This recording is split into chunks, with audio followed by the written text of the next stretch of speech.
So you're busy, right? Everyone's busy. Yeah, That's where mindful moments comes in. We take these complex stories and these big ideas and condense them in these bite-sized insights you can enjoy on the go. exactly. It's like having a personal tutor for your brain, walking you through these fascinating topics and incredible stories in a way that's engaging and fun. And with the AI narration, you can listen anywhere, anytime. So hit that subscribe button. We always hear about wisdom. Good wisdom is the path and all that. Hmm. But what if some of the world's, greatest wisdom traditions actually point to some like unsettling conclusions? Oh, that's a good question. Yeah. So today we're going to use Huston Smith's The World's Religions Okay. as a kind of springboard to dive into that. I like it. Yeah. Yeah, so Smith's goal isn't to like rank religions or tell you what to believe. Right. He really just wants us to understand the core of each tradition Okay. and to see how like these deeply held beliefs, they shape worldviews Yeah. and actions. And he even argues that to really understand a people, you have to understand their faith. That's Everyone- especially now. especially now, yeah, in the 21st century. Yeah. Smith actually says that the 20th century, with all its horrors, might be remembered for people taking each other seriously across cultures for the first time. Interesting. Yeah. And understanding different religions is like super crucial to that. But he doesn't shy away from No, challenging aspects of these traditions. the hard stuff. Yeah. Yeah, he dives into the real substance of how each religion views the world and what it means to live a good life. Right. And sometimes those answers are uncomfortable or even like contradictory to each other. For sure. For sure. So let's start with Hinduism. It begins with a kind of provocative idea. Worldly success won't bring you lasting happiness. Oh, because you know that new car or bigger house is only going to distract you from the bigger questions for so long. Exactly. Hinduism says those pursuits focus on the finite self, Okay. the part of us that's bound to this world and all its limitations. Right. It wants us to connect with the Atman, the eternal self, Okay. that infinite spark of divinity within. Right. And it offers multiple paths, the 4 yogas, to achieve that union. Oh, yeah. You have Karma Yoga, the path of action. Right. Jnana Yoga, the path of knowledge. Yeah. Bhakti Yoga, the path of devotion. And Raja Yoga, the path of mental and physical control. Yeah. So it's like Hinduism is saying, pick your path, but start walking. Exactly. And it gets even more complex when you consider the concept of multiple lifetimes. Okay. Hinduism posits that we live a series of lives, each one building on the last. Right. It's about playing out your desires, experiencing consequences, Right. and realizing that that lasting fulfillment you're looking for, you can't find it in this finite world. So we're all on this cosmic journey of evolution, working towards moksha, Yeah. liberation from the cycle of birth and death. Precisely. Oh, But any discussion of Hinduism has to address the caste system. It's a complex and often controversial aspect of the tradition. For sure. The traditional view is that it reflects like a natural order, a hierarchy of roles in society, Right. ensuring that everyone contributes according to their nature. But the reality has often been very different. Yeah, it's been used to justify discrimination and oppression, Absolutely. leading to immense suffering. The caste system has a very dark side. And even within Hinduism, there are different interpretations. Right. Some argue for a more fluid approach. But it raises questions about the tension between ideals and reality, Right. how even systems that are meant to promote harmony can be twisted. Totally. And speaking of ultimate reality, we have to talk about Brahman. Yeah, it's like the source code of everything, right? Right. Brahman is described both with and without attributes. It's like trying to grasp infinity beyond human comprehension. Yeah. You could think about it like the ocean.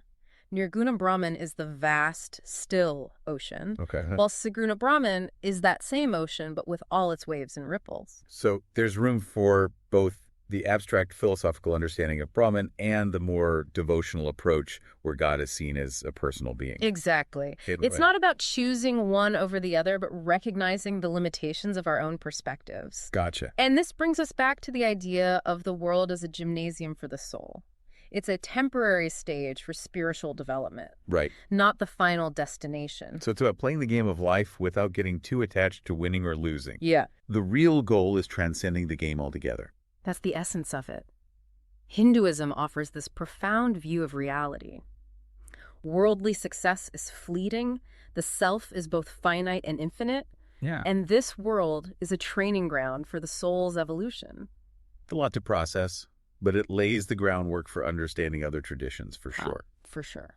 Now, let's shift gears to Buddhism. What's the starting point there? One of the most radical things about Buddhism is its rejection of authority. The Buddha wasn't interested in blind faith. He encouraged questioning even of his own teachings. Wow. He wanted his followers to seek to figure things out for themselves. So it's about individual seeking. But what exactly are Buddhists seeking? The Buddha starts with the stark observation. Life is suffering. This is the first of the Four Noble Truths. Right. But it's not about doom and gloom. Right. It's about being honest about reality. Right. The word he used, dukkha, is broader than physical pain. Okay. It's dissatisfaction. Okay. The feeling that something's not quite right. An existential angst we all feel. Right. And the second noble truth identifies the cause of this suffering. And that is? It's tanha, craving, or desire. Okay. It's specifically the clinging to self. Okay. The pursuit of pleasure and the avoidance of pain. Yeah. But the good news is that the Buddha said that this suffering can be overcome. Okay. That's good. That's the third noble truth. Right. And he offered a path, the Eightfold Path. So the Eightfold Path is the roadmap to liberation. Exactly. It's a comprehensive approach. Right. It covers right understanding, right intention, right speech, right action, and more. Okay. And it's not about retreating from the world, Yeah. but living ethically and mindfully. And that's where meditation comes in. Right. Cultivating a deep awareness of your thoughts, your feelings, and actions. But it's not just a solitary pursuit, is it? There's also the Sangha, the community. Absolutely. The Buddha recognized the power of surrounding yourself with people who Yeah. are also committed to overcoming suffering. He likened it to contagious health, associating with truth winners aids your spiritual progress. That's a good point. And ultimately, the goal is to reach nirvana. But what is nirvana exactly? It's often described as the extinction of suffering, Okay. but the Buddha himself said it's ineffable, beyond our ordinary comprehension. Right. There's a story about a monk who asked his master to show him nirvana. Okay. And the master replies, nirvana exists, but it's not possible to show it. It's something you have to experience for yourself. That's intriguing. So how do you even begin to approach this concept? Well, there are different schools of Buddhist thought, like Theravada and Mahayana, Right. each with a unique perspective on the path to nirvana. And Zen Buddhism, Mm-hmm. that seems particularly focused on direct experience. Yeah, Zen is a branch of Mahayana Buddhism. It's known for its emphasis on direct experience, cutting through conceptual thinking Yep. to grasp the true nature of reality. And they utilize these things called koans, Right. these paradoxical riddles or stories, to break through ordinary thinking. Like, what is the sound of one hand clapping? Exactly. Yeah. It forces you to stop relying on logic and intellect and experience reality directly. I see. Yeah. There's a story about a monk asking for instruction, Okay. and the master just tells him to wash his bowls. It's about finding enlightenment in the everyday. So awakening is not some far-off goal, Right. but accessible right here, right now. Exactly. That moment of awakening is called Satori, right? Yes. Satori is a flash of insight, a glimpse of your true nature. But Zen doesn't see it as the endpoint. Okay. The real work begins afterward, returning to the world and integrating your insights into everyday life. Right. It's not about escaping reality, Yeah. but engaging with it in a new way. We've gone from the expansive worldview of Hinduism to the radical self-reliance of Buddhism. It's amazing how these traditions offer such different perspectives on the human condition. Yeah, and speaking of different perspectives, let's move on to Confucianism, a Okay. tradition focused on ethics and social harmony. So Confucianism, it seems, is less about metaphysics or, the afterlife, and more about building a just and harmonious society right here, right now. Exactly. It arose during a time of upheaval in ancient China, Yeah. and it offered a way to restore order and stability. And the foundation for this harmonious society, according to Confucius, lies in the 5 constant relationships. Yeah, I've heard of those: ruler and subject, father and son, husband and wife, elder and younger brother, and friend and friend. Each relationship comes with its own specific set of duties, right? Yes, and the emphasis is on reciprocity, fulfilling your role to maintain that balance. Okay. It's not just about individual rights, but about obligations to others. Right. Confucianism also places great importance on lie, often translated as propriety or ritual. Okay. And it goes beyond simply following rules. So beyond just politeness, it's about cultivating a sense of grace and refinement in like every interaction. Exactly. Sort of like the French concept of savoir-faire, you know? Exactly. It's about cultivating those qualities that allow you to navigate any situation with grace and skill. Right. Confucianism also has this ideal of the chunsu, Okay. the noble person, Yeah. who embodies empathy, self-cultivation, and concern for all humanity. It sounds like the Confucian path is about refining both your inner and outer world, striving for both personal virtue and social harmony. Yes. But where does a higher power, like God, fit into all of this?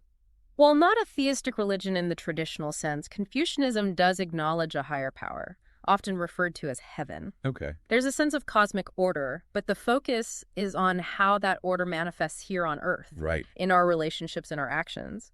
Confucius kind of shifted the emphasis from heaven to earth without abandoning heaven entirely. So it's about aligning yourself with that cosmic order by living ethically and striving to create a just society. Yes, And there's a strong emphasis on history and tradition in Confucianism too, right? absolutely. Hmm. Confucius believed we could learn from the wisdom of our ancestors, Yeah. that their experiences offer valuable lessons for the present. Right. It's about honoring the past while adapting its lessons for the challenges we face today. It's fascinating how this emphasis on tradition can actually be a force for social cohesion. Yeah. It creates like a shared identity, a framework for understanding our place in the world. Okay, so Confucianism offers this really compelling vision of a society grounded in ethics, ritual, and tradition, a very different approach from what we've seen so far. And speaking of different approaches, let's turn to a tradition that offers a truly unique perspective. Taoism. It's all about aligning yourself with the natural flow of the universe, with the Tao. Taoism always seemed a bit enigmatic to me. Yeah. With its focus on the Tao, this mysterious force that underlies all of reality. Yeah. And like the Tao Te Ching states, it's ineffable, something that you can't really grasp intellectually. You kind of have to experience it, right? Precisely. The Tao Te Ching says, the Tao that can be spoken is not the true Tao. Right. It's like trying to describe the taste of chocolate. Words can never fully capture the experience. So how do you even begin to approach this mysterious Tao? Well, within Taoism, there are three main branches: philosophical Taoism, Okay. vitalizing Taoism, Okay. and religious Taoism, each with its own way of understanding and accessing the power of the Tao, or Te. Philosophical Taoism, associated with Lao Tzu and Chuang-Tzu, emphasizes wu-wei, often translated as non-action, Right. or effortless action. Right. It's not about being passive, but acting in harmony with the natural flow of things, right? Exactly. Like finding that sweet spot where effortlessness meets effectiveness. Exactly. It's about letting go of striving and control and aligning yourself with the Tao's effortless power. Okay. Chuang-Tzu used these wonderful stories to illustrate this, like the butcher who cuts through meat so effortlessly it seems like he's not even trying. Right. It's about achieving that flow state where you're completely in sync with what you're doing. And then you have vitalizing Taoism, which seems more focused on techniques for enhancing health and longevity. Yeah. So it's less about philosophy and more about maximizing your vital energy, your chai. Yes. Vitalizing Taoists developed a range of practices, Right. from herbal medicine and diet to breathing exercises and sexual techniques, all aimed at achieving a long and healthy life. Hmm.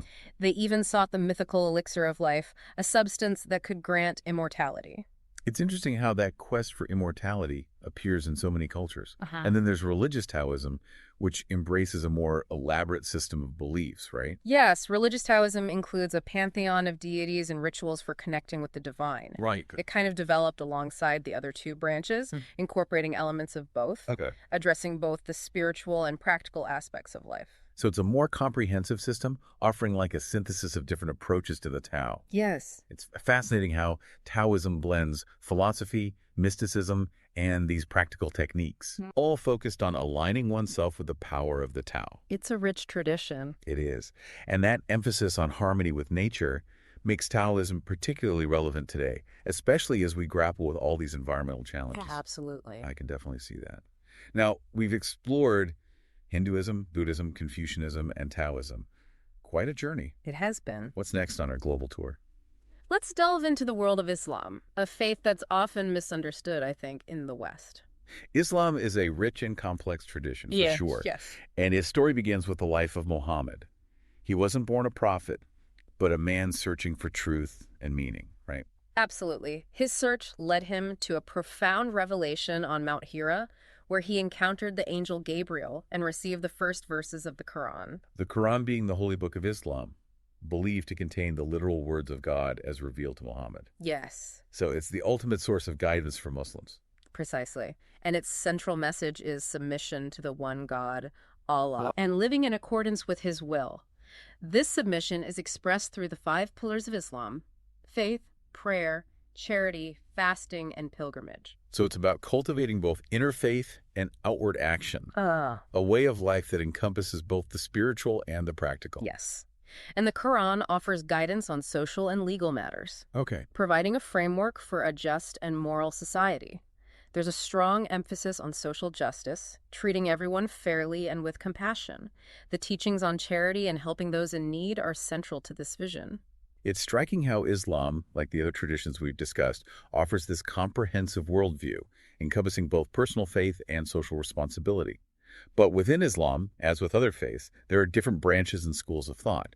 One that's always intrigued me is Sufism. Sufism is often described as the mystical heart of Islam. Sufis seek a direct experiential knowledge of God through practices like meditation, chanting, and ecstatic dance. So it's about moving beyond the, external forms of religion to cultivate a deep inner connection with the divine. I've always found Sufi poetry, like Rumi's, so beautiful and profound. It is beautiful, yes. And Sufism has a rich tradition of parables and stories that convey these spiritual truths in simple ways. I love that. There's a parable about a stream encountering a vast desert, afraid of losing itself in the sand. The sand reassures the stream that it will be carried by the wind and fall as rain, becoming a river again. That's a powerful image of surrender and transformation, dissolving into the divine and returning to the world renewed. Sufism seems to offer this beautiful path of love and mystical union. It does, and while it's deeply rooted in Islamic tradition, Sufism has a universal appeal, speaking to people of different faiths or even those who don't identify with any religion. Yeah. It offers a glimpse into the mystical heart of Islam, while also pointing to a universal human longing for connection with the divine. It's incredible how each of these wisdom traditions, from Hinduism to Buddhism to Confucianism to Taoism to Islam, provides this unique lens through which to view the human condition. And we've only just scratched the surface. There are countless other religions and spiritual paths that have shaped human history and culture. It's true, we haven't even touched on Christianity, Judaism, or the many indigenous traditions around the world. This deep dive has been just a small taste of the vast and diverse tapestry of human belief systems. It has. But even this brief exploration highlights something crucial. In a world that's increasingly interconnected, understanding different religions is more important than ever. I completely agree. It's about building bridges of understanding and respect, recognizing our shared humanity across these cultural and religious divides. And it's not about erasing the differences, but appreciating the richness and diversity of human experience. Who knows, maybe by engaging with these different perspectives, we might even learn something new about ourselves. Absolutely. This journey into the world's religions can be a profound journey of self-discovery, expanding our horizons and deepening our understanding of what it means to be human. It's true. Mhm. And speaking of drawing from different sources, we'd be remiss not to talk about Sikhism, a tradition that emerged from this fascinating blend of influences. Yeah, Sikhism arose in India around the 15th century. It drew inspiration from both Hinduism and Islam, Wow. but ultimately forged its own distinct path. Its founder, Guru Nanak, famously said, "There is neither Hindu nor Muslim, so whose path shall I follow? I will follow God's path." That statement really resonates with me. It speaks to this universal truth that transcends religious labels. Exactly. Sikhism emphasizes the oneness of God, Okay. a God who is beyond forms and distinctions, Right. and it rejects ritualistic practices or empty formalism. It focuses instead on living an ethical life, serving others, and cultivating inner purity. It sounds like a very grounded and compassionate approach to spirituality. It is, and Sikhism has this strong commitment to social justice and equality. It rejects the caste system and promotes a society where everyone is treated with dignity and respect. We've journeyed through Hinduism, Buddhism, Confucianism, Taoism, Islam, and now Sikhism. That's quite a journey. It is, each offering a unique perspective on the human condition. It's remarkable how these diverse traditions arising from Different cultures and historical contexts, they grapple with these same fundamental questions. It's a testament to the enduring power of these questions. You know about the nature of reality, the meaning of life, our place in the cosmos. Yeah. Each tradition offers its own answers, its own paths to navigate these mysteries. This deep dive has barely scratched the surface. There are countless other religions and spiritual paths we haven't explored, So many. each with its own wisdom and insights. It's true. But even this brief exploration has hopefully opened up some new ways of thinking, I think so. new possibilities for understanding ourselves and the world around us. It certainly has for me. It's a reminder that in our increasingly interconnected world, embracing these diverse perspectives is crucial, not just in matters of faith, but in every aspect of life. It's about building those bridges of understanding, recognizing that our shared humanity is far greater than our differences. Beautifully said. Engaging with different worldviews, Yeah? whether we agree with them or not, Yeah. it can be a powerful catalyst for growth, challenging our assumptions and expanding our understanding of what it means to be human. And who knows, maybe by encountering these diverse perspectives, we might even find ourselves drawn to explore a particular tradition more deeply, Yeah. uncovering wisdom that resonates with our own search for meaning and purpose. That's the beauty of this exploration. It's an invitation to keep questioning, keep learning, keep expanding our horizons. If this deep dive has sparked your curiosity, we highly recommend checking out Huston Smith's The World's Religions. It's a brilliant guide to these fascinating traditions. You can find a link to purchase the book in the show notes. It's a wonderful resource for anyone who wants to delve deeper into this rich tapestry of human belief systems. And remember, the journey doesn't end here. We encourage you to continue exploring, questioning, and engaging with the world's diverse wisdom traditions. Share this episode with friends, family, or anyone who might be interested in broadening their understanding of different faiths and cultures. Until next time, keep diving deep, keep exploring, and keep seeking.